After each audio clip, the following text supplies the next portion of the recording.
my advice to the Biafran people is that if you want freedom, you must accept the price for freedom.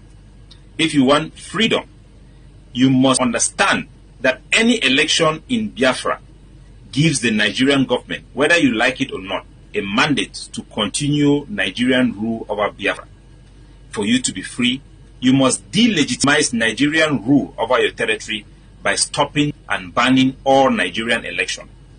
This coming presidential election is the biggest blow to Biafran freedom.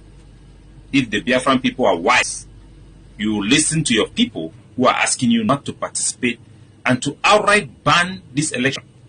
Because of corruption, it will be impossible for Biafran senators and legislatures and their governors to withdraw themselves from the Nigerian constitutional framework of a government.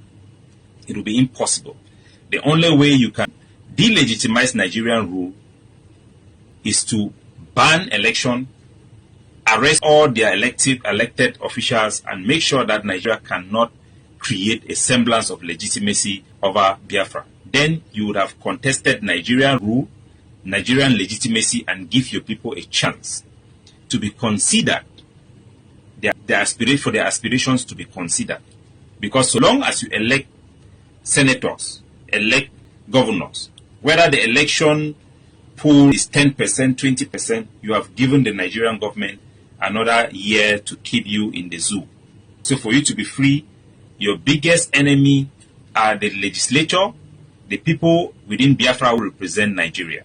If you can get rid of them, if you can stop them, then you would have set up Biafra in a position where the issue of independence can be considered. Until then, whatever you are doing is just an agitation.